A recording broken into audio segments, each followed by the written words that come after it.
SER Podcast. ¿Qué tal? Soy Jordi Fábrega. Escuchas Hora 25 de los negocios. Hoy analizamos la llegada del euro digital, que está cada vez más cerca. ¿Algo más? ¿Algo para comer? No, solo los cafés. Este sonido, el de clientes pagando en un bar con tarjeta o en efectivo, Con efectivo.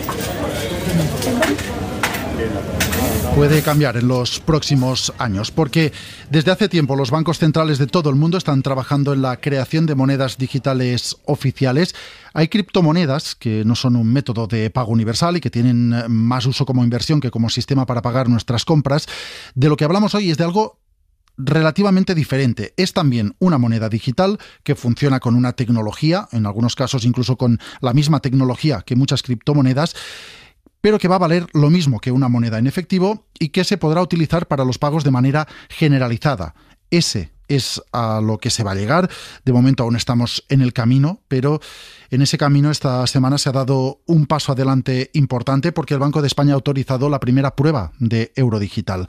Una prueba que se hará en los próximos meses y que servirá para testar el funcionamiento de este sistema, de este euro digital, y dar pistas también sobre cómo se tiene que desarrollar. La fintech Money ha sido la elegida para probar estos pagos en euros digitales.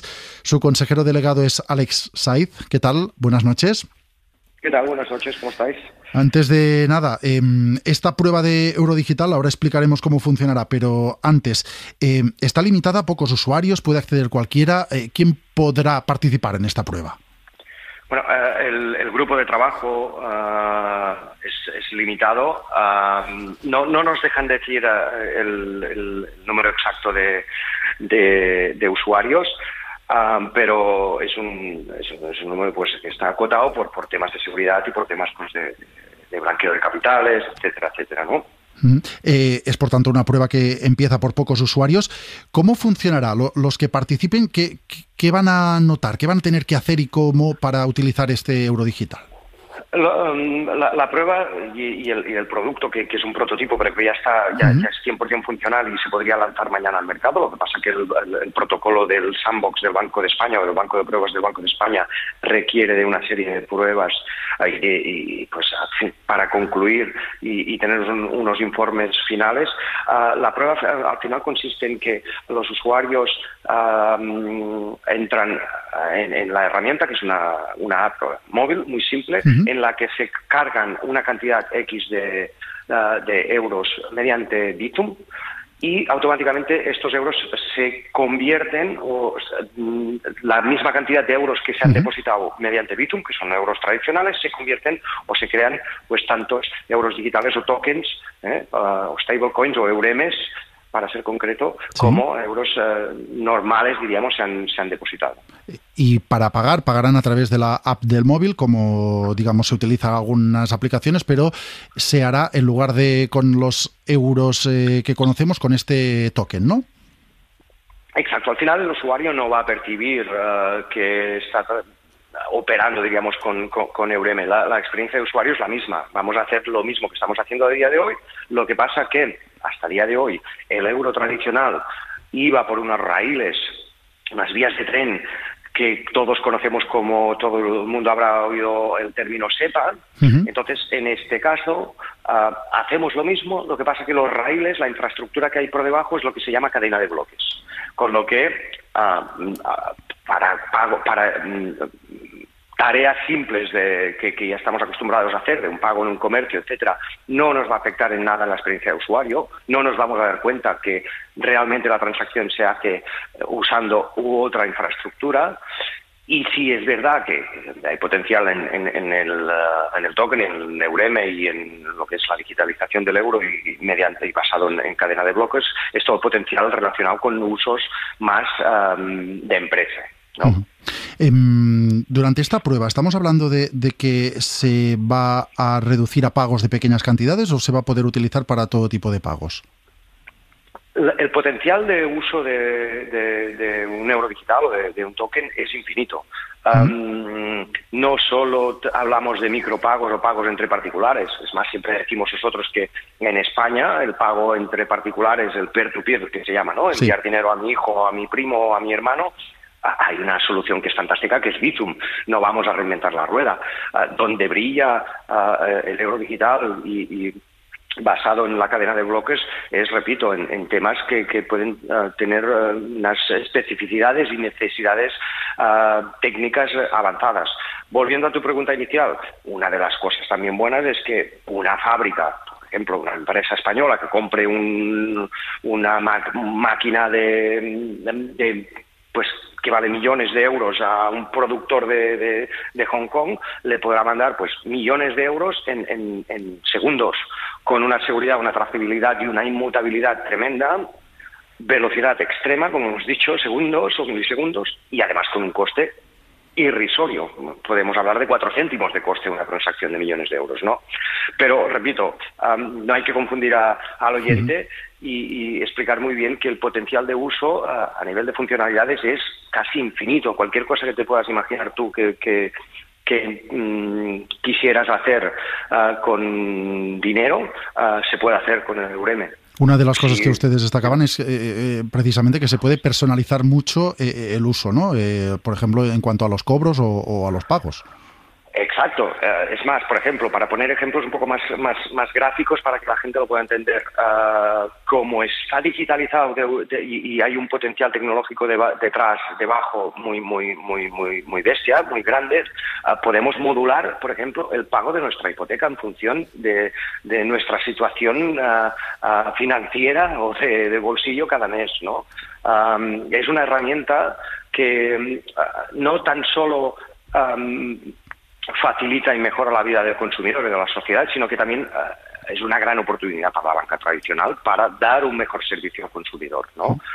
Por ejemplo, podemos escoger que la nómina la cobremos de forma diaria y en función de lo que nos interese, pues después cambiarlo sin tener que molestar a nadie del Departamento de Recursos Humanos de nuestra empresa para que cambien nuestra cadencia de cobro de nómina y lo volvemos a poner a cobro mensual, ¿no?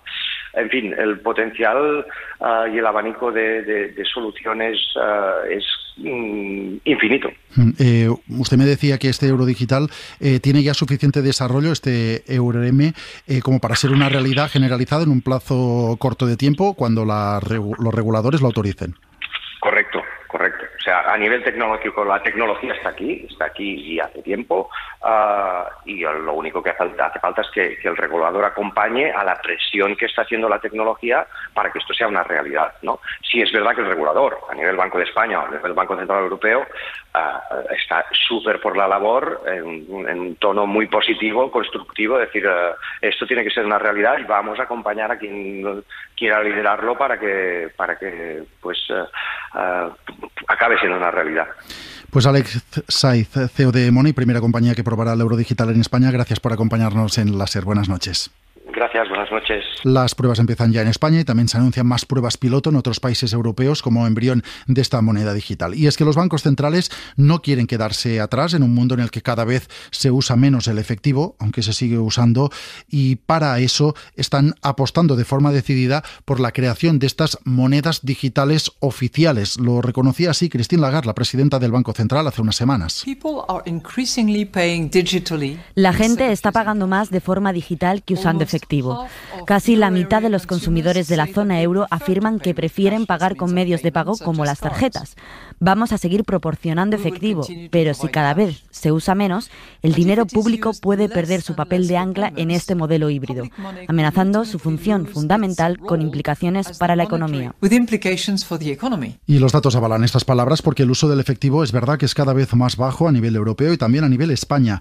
Cada vez se utilizan más los métodos de pago digitales que existen, básicamente las tarjetas de crédito, pero también está creciendo mucho, según los últimos datos, el pago o el intercambio de dinero a través de aplicaciones móviles como por ejemplo Bizum. Pablo Anzola, buenas noches. Buenas noches, sí, y hay un dato que muestra el crecimiento exponencial de este método de pago y es que en 2022 el volumen total de dinero que se movió a través de Bizum fue de 40.700 millones de euros. Esa cantidad que se movió en solo un año es casi lo mismo que todo el volumen acumulado en sus más de 5 años de vida. Bizum se utiliza para hacer compras comerciales hogares, donaciones a ONG, pero sobre todo para realizar transferencias de pequeñas cantidades de dinero de una persona a otra. Y aunque el número de este último tipo de transacciones se estanca, lo que sí crece con mucha fuerza es el número de usuarios que lo usan. Si a cierre de 2021 España contaba con 19 millones de usuarios, ahora son casi 23 millones. Este tipo de aplicación móvil es sin duda una forma de pago que está creciendo, al menos para movimientos de pequeñas cantidades, porque el importe medio de esas operaciones es de 53 euros. Más allá de Bizum, las estadísticas oficiales del Banco de España nos dicen también dos cosas. La primera es que sí, es verdad que cada vez usamos menos el efectivo, pero la otra realidad que leemos en esas estadísticas es que de lejos el efectivo sigue siendo el método de pago más usado por los españoles.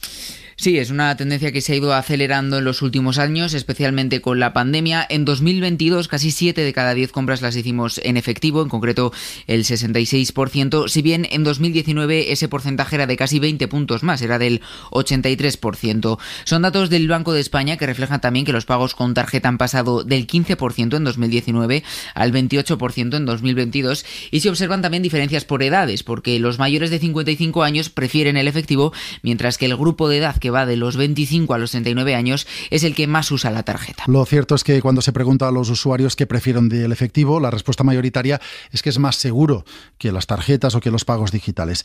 Y ese, el de la confianza en el uso de los pagos digitales, es quizá el reto más complicado que tendrá que afrontar el euro digital para generalizarse. Y lo saben los gobernantes, en Europa y también en España. La vicepresidenta Nadia Calviño lo decía así. Si hay una palabra que me gustaría dejarles es la palabra confianza. Como con cualquier moneda, creo que el tema clave a considerar es la confianza desde el punto de vista del mercado mayorista al que se refiere y desde el punto de vista de los ciudadanos. Y en la misma línea, la de insistir en que la única vía para que el euro digital se establezca es que sea seguro y tenga la confianza de los usuarios, se expresaba el vicepresidente de la Comisión Europea, Valdis Dombrovskis. Los ciudadanos tienen derecho a pedir que se proteja su privacidad, que es una condición imprescindible para que confíen en un euro digital. Necesitamos esa confianza para que nuestra moneda digital sea un éxito. La Comisión trabajará para que pagadores y beneficiarios tengan privacidad, especialmente en los pagos más pequeños, similares a los que se hacen hoy en efectivo.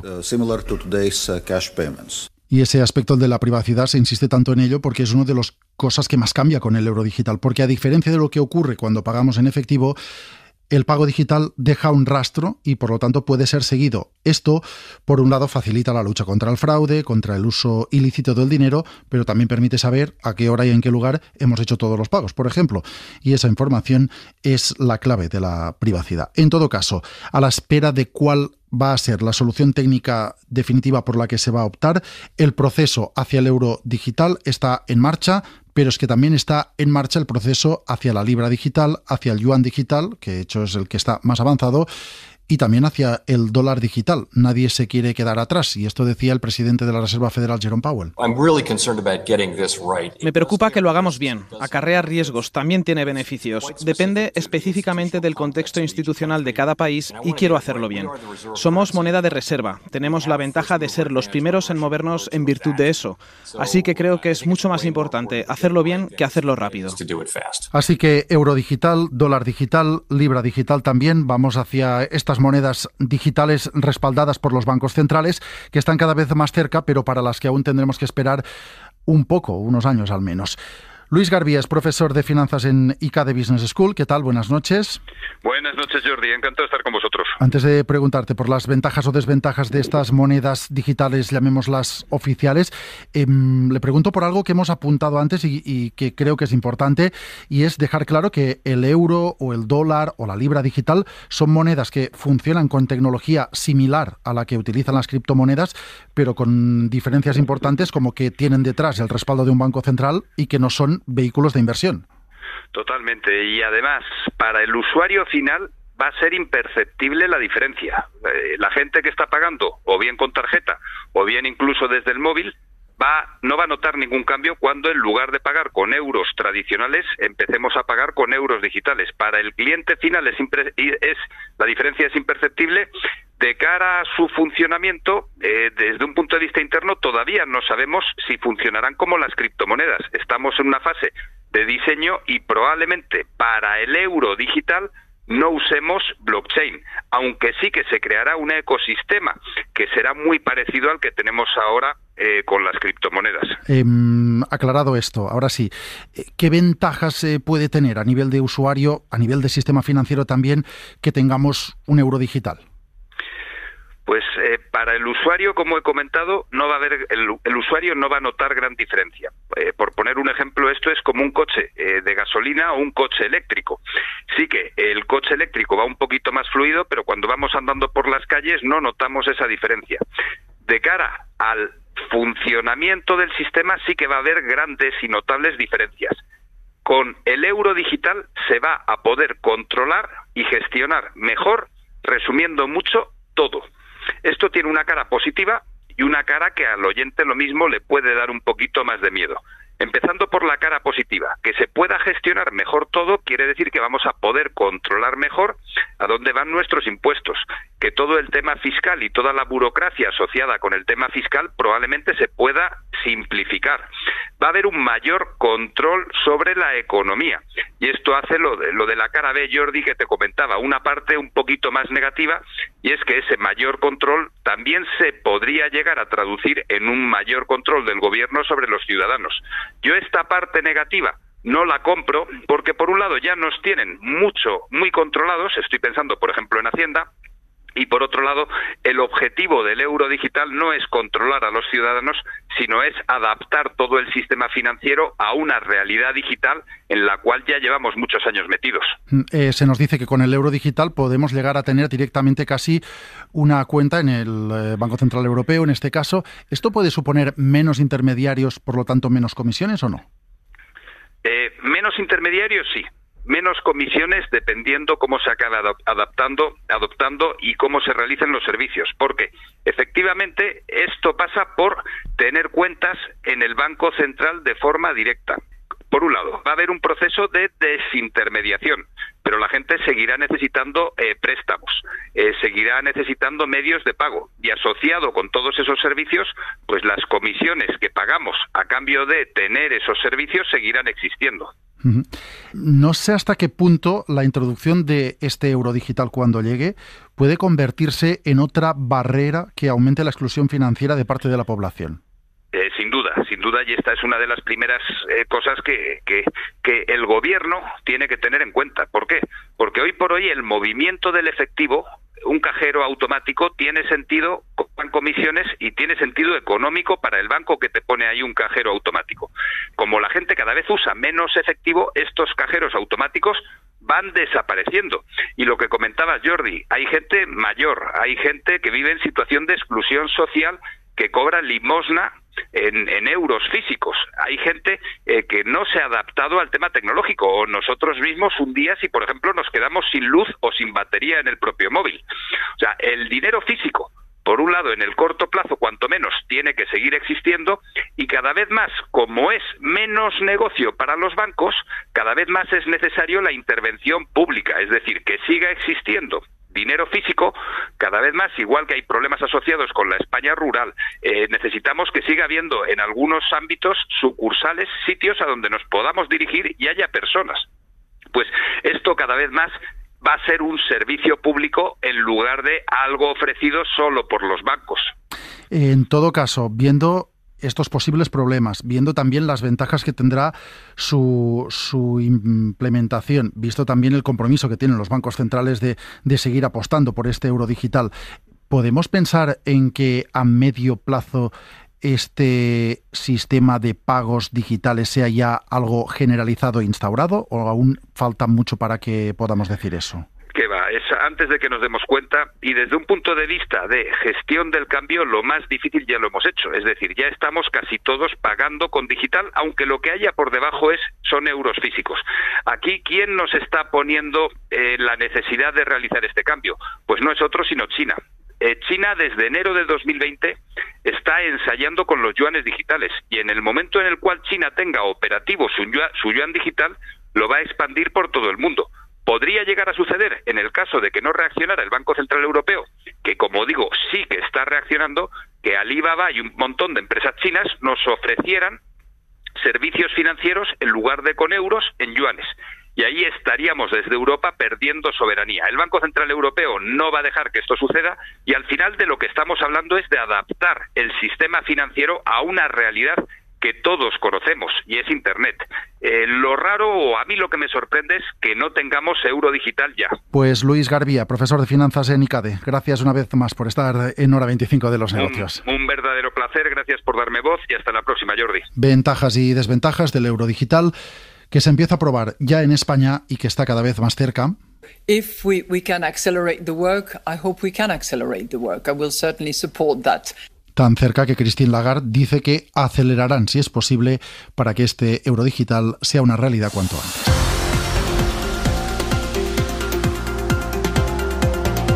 Suscríbete a Hora 25 de los negocios. Todos los episodios y contenidos adicionales en la app de Cadena SER y en nuestros canales de Apple Podcast, Spotify, iVoox, Google Podcast y YouTube.